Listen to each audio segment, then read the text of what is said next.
I keep my goals to myself, cause whenever I share it with folks, they get a look upon their face and their memory floats to a time where their goals and the stars ain't...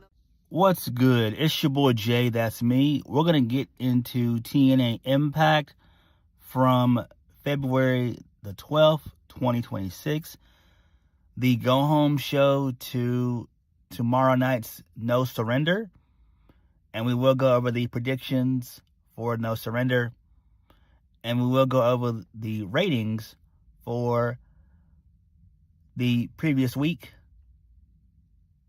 And those ratings were pretty good, actually. Those ratings were very, very good, actually. Which I was shocked by. But I think TNA is in a good spot. Especially with them being on AMC. You know, it's helped them out tremendously. With them being on AMC. Again, you guys should know by now, my biggest problem with TNA is their roster. That's it. Other than that, everything else is fine when it comes to TNA. So, we kick the show off with Moose. So,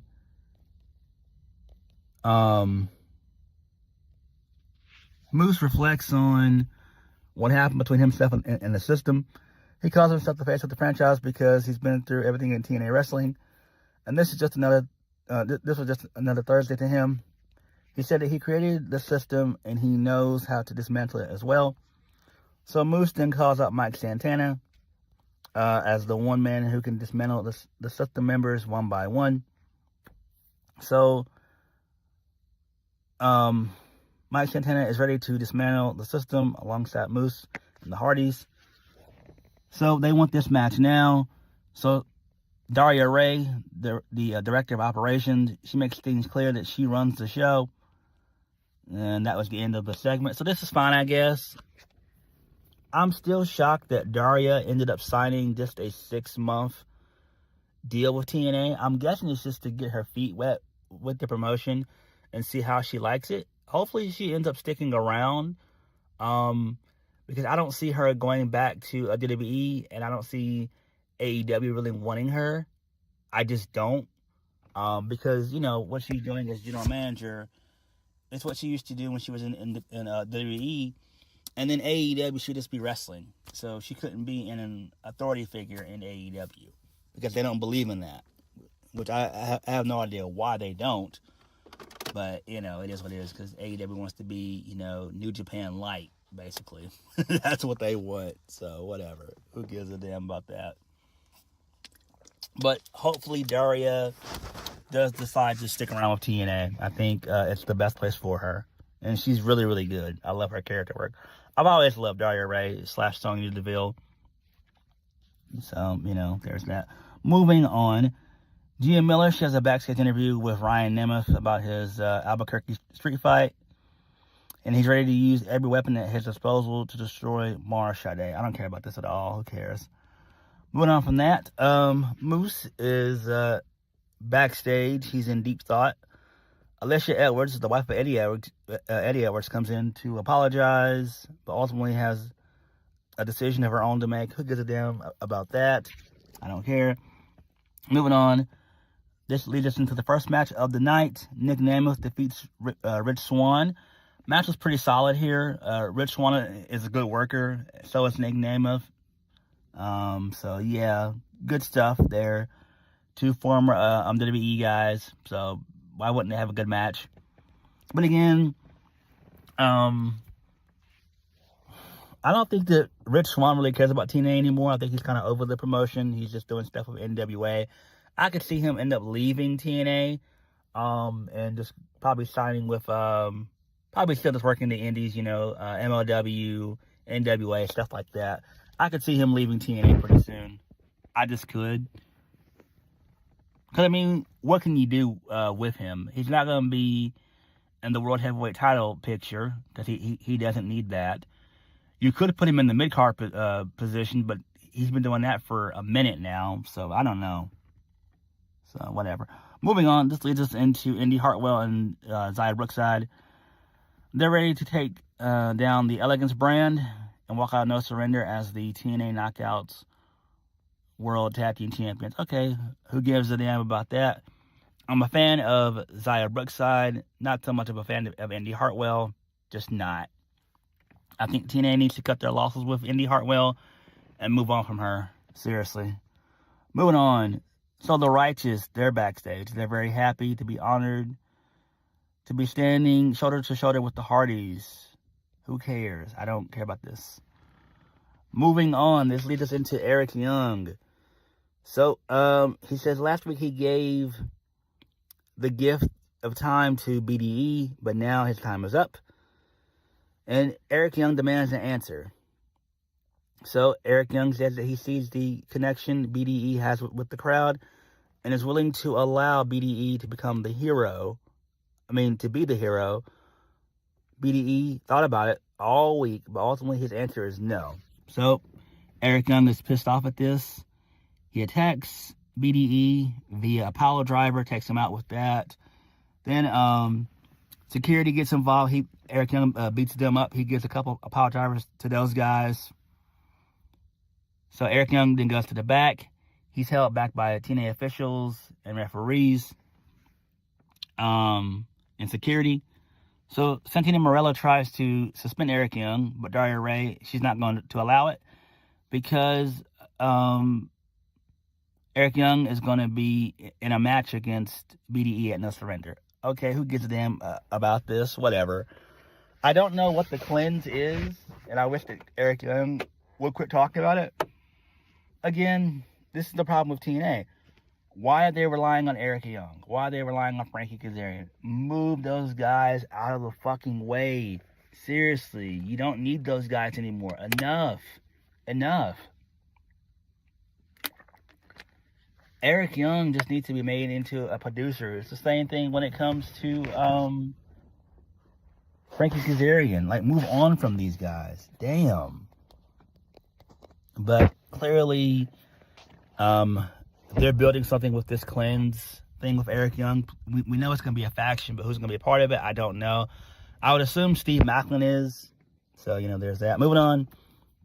Mara Sade defeats Ryan Nemeth in the Albuquerque street fight. Didn't watch it. Didn't really give a shit about that. I just watched the finish. Whatever. Who cares? Mara Sade ended up winning via super kick. I don't care.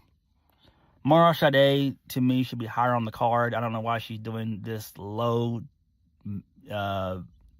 comedy shit with Ryan Nemeth. It makes no sense. And it's dumb. Again, TNA needs to stop doing this stupid shit, this intergender nonsense. It doesn't make any sense. You are on national fucking television. Stop it. Moving on, we get a TNA injury report by Bowplex. So Moose is cleared.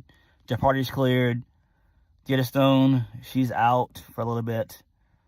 Ash by Elegance is cleared. So, there's that. And then BDE, he went under evaluation. So, okay, that's fine. Whatever. Moving on.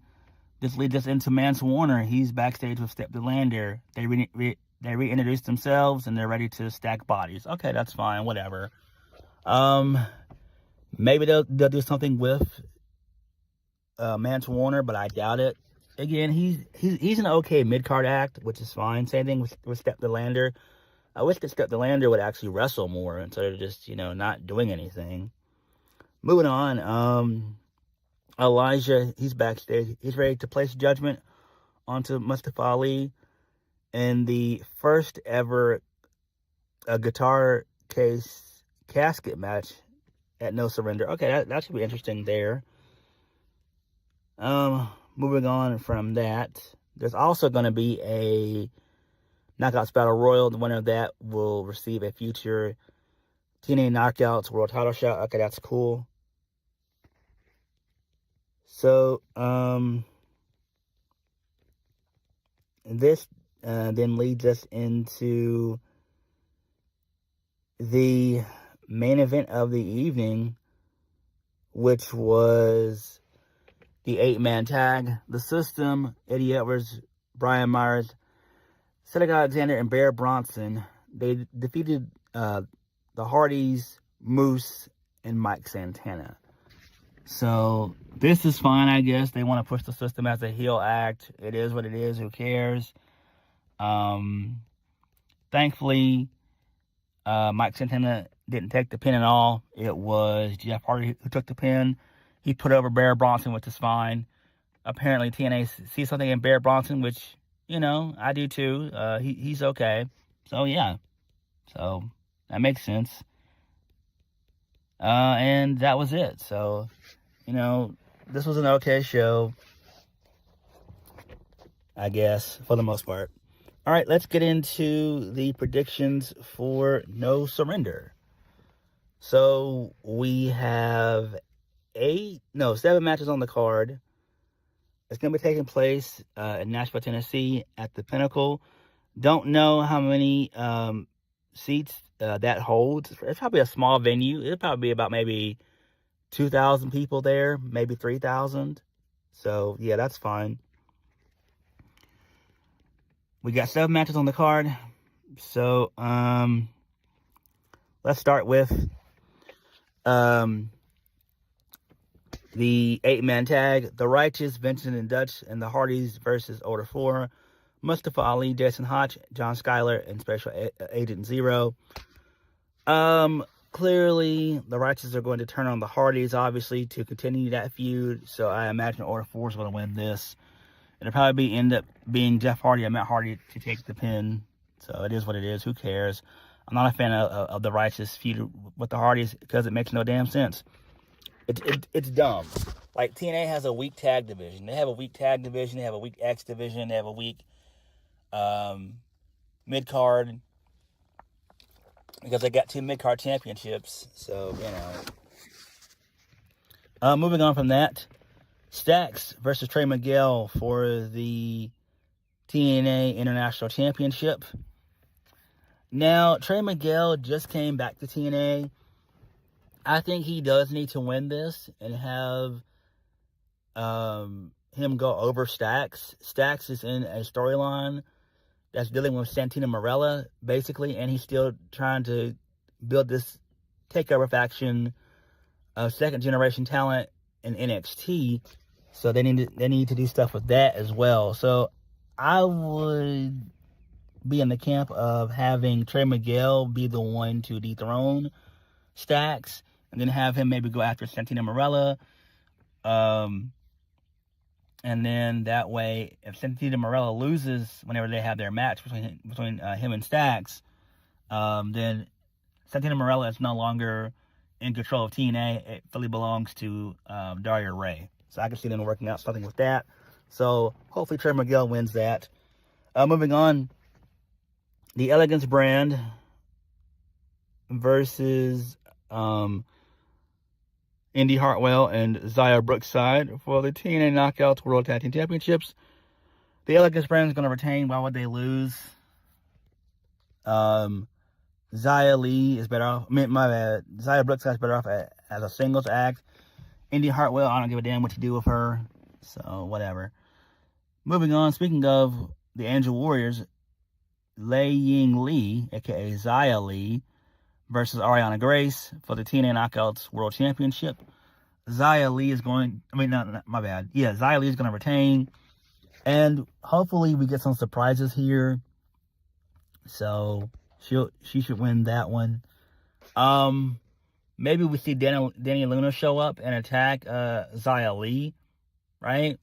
Because what you could do is you could have Zaya Lee win. Then she takes on Danny Luna next week on TNA Impact, which more than likely is going to be live. You have Danny Luna beat Zaya Lee. You put her back in the tag team division with Zaya Brookside. And then maybe you feud Danny Luna and Atlanta Black for a while. So that's what I would do. And that makes the most sense. Right? So, because Danny Luna is great. Moving on, BDE versus Eric Young. BDE is going to win that. moving on. The TNA Knockouts Battle Royal. I don't know who's going to be in this at all, so I don't know who I could pick for a winner. So I don't know. I just play it by ear, so I really don't know. And then the main event of the evening, Mike Santana and Leon Slater versus Nic Nemeth and Eddie Edwards tag team match. I would suggest that Mike Santana and Leon Slater win. Obviously, it makes the most sense. I could see where Eric Young gets involved. Maybe we see Steve Maclin come back and get involved and beat up Mike Santana. So I think that's what they're going to end up doing there. Maybe have those two be aligned and have Maclin be the first member of the Cleanse with Eric Young. So I can see them, doing something like that. So hopefully No Surrender can be an okay event for TNA. They need to bring in some more talent. And so hopefully they end up bringing in some talent on this show, because it needs to happen. So, yeah. All right. Moving on. Now let's get into the ratings. So, last week's show from February the 5th, it got a rating of 241K, which is great. It got a 0.05 18 to 49 rating, which is good. So this is great. This is a 20% increase, and it's 25% jump in the key demographic. So this is great. So TNA is doing very good on AMC, and I like it. I'm happy for them. This makes perfect sense. So kudos to them for being able to pull this off. AMC's really helped them out tremendously. Again, the only thing they need to do is just bring in a better roster. It's going to be a while for that happens, because you still got to wait till April for WWE to do releases. I don't see AEW releasing anybody worthwhile. Letting people's contracts lapse for a while. Although they could. They should release at least a good, maybe 10, 15, 20 people at least. So, there's that. But this is great. I'm happy. So this basically would be Collision numbers. And I think that's what they're going to end up doing. I know people say, well, TNA comes on 2 days earlier before Collision, but nobody watches Collision. Even if Collision were to move to Thursdays, it still wouldn't matter. Nobody watches Collision. It's not worth it. It's a very, very weak and boring product. It's not a strong product. Like, Collision has not meant anything since CM Punk left, right? So it's just there. Collision just exists. And it serves as, reps for guys and girls that can't get on Dynamite. So, whatever. But TNA Impact was okay, and hopefully No Surrender will be an okay event, and hopefully we get some surprises at that event. But what did you guys think of TNA Impact? Let me know. Like, comment, subscribe. Peace.